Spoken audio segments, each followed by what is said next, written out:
Welcome back to the channel, man. You already know it's your boy Terry Vio, Trillionaire Hustle, helping you build your financial muscle, man. Hey, like, subscribe, comment down below, share this channel with y'all people, man. Happy Labor Day to all my workers out there. So today's video, I'm gonna tell you how to piss your boss off today. Now, don't get fired behind this and don't go around there running up there tomorrow and just pumping your chest out and, you know what I mean, doing what you're not supposed to do and end up losing your job, man. Don't do that. But it's just a funny way to do things, man. Funny thing you could tell to your boss to really piss them off, especially if you're getting fired and things like that, just to give you a different perspective, man. So y'all probably wonder, how can I piss my boss off? What the hell is he talking about, right? How to really piss your boss off is to buy stocks in the company, right?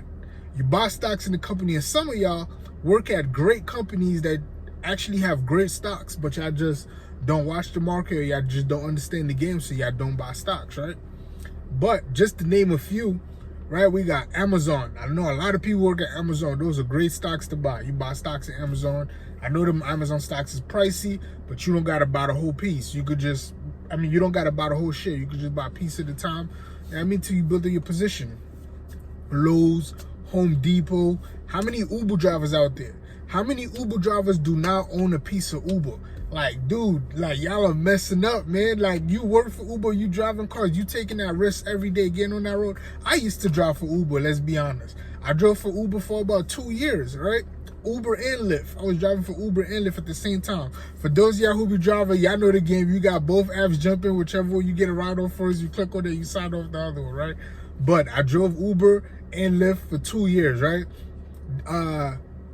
Great stocks also to own. If those of y'all who work at them factories, like Kellogg's factory, the cereal brand, your kids, you know that cereal, buy that Kellogg stock. Costco's, Staples, like, those are great companies. Those are, like, I wouldn't say all of them are great, but they're definitely very good and solid buys to add to your portfolio if you work in there, right? McDonald's is such a great stock to own that it has 3 different plays, right? 3 different plays. You could buy McDonald's for the single fact that McDonald's is actually the biggest real estate owner, is one of the biggest real estate owners on earth, because most of the McDonald's, if I'm not sure, every single McDonald's you see, McDonald's own the land that the McDonald buildings sit on, right? And most of those McDonald's, if you look at it, all on prime real estate because of the corners. They own a lot of the prime real estate, the prime real estate corners in America. In Cross Street, some of the biggest street, the most popular street, there's always a McDonald's on the corner, and McDonald's own that corner. Sometimes they'll own all 4 parts of the corner and have one McDonald's on one corner and sell off, and people in the other 3 parts of the corner are paying them rent. McDonald's is a real estate play, for some of y'all who didn't know, right? You could buy stock in the company that provide McDonald's with just the fries. We all know how people love McDonald's fries, right? But you could buy stock in the company that just provide McDonald's with its fries. That's another play.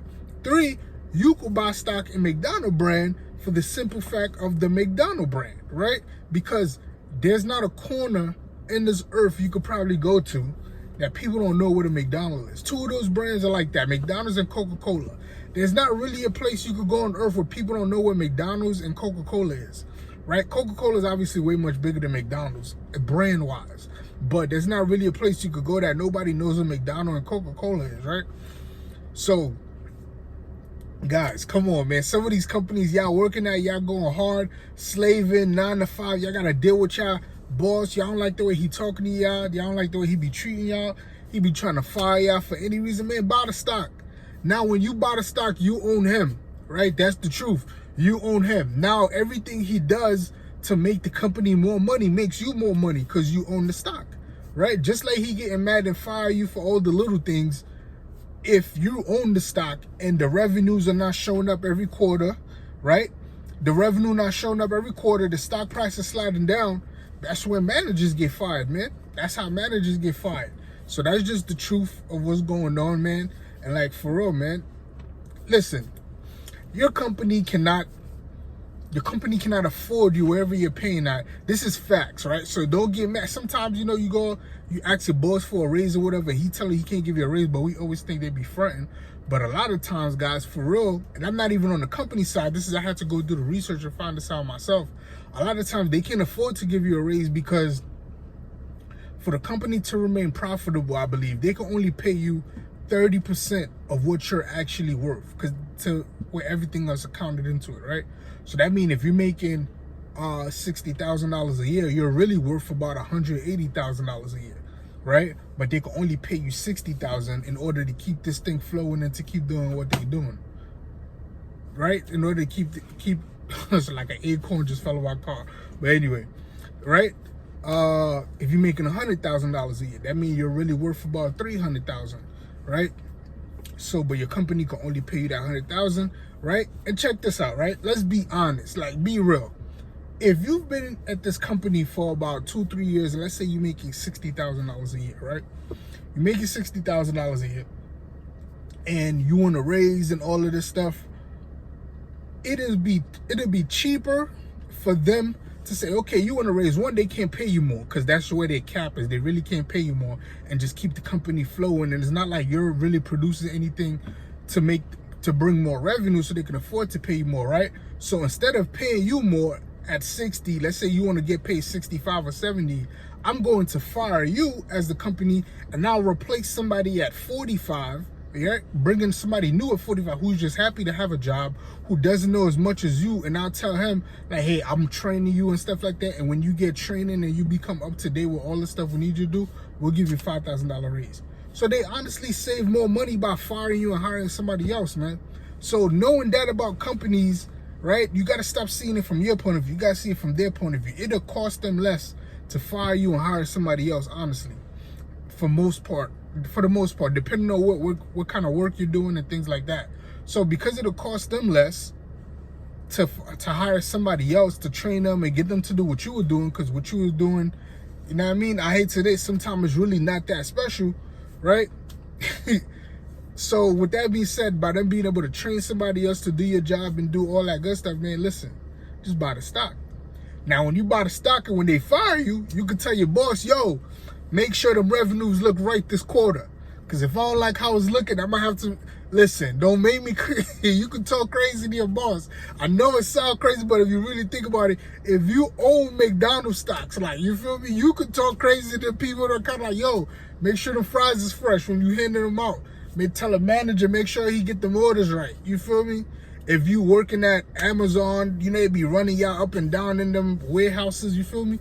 You could tell that manager, if he decides to fire you, yo, whoever else you replace me with, make sure he's solid, man. Make sure you get them packages out, because I own stock in this. You feel me? And make sure you get them orders out all right, because I need that revenue to keep pumping every quarter. I mean, it sounds crappy, but that's just the truth. I don't think sometimes you guys understand the true power of ownership. You do own part of these companies. You are an owner in this company.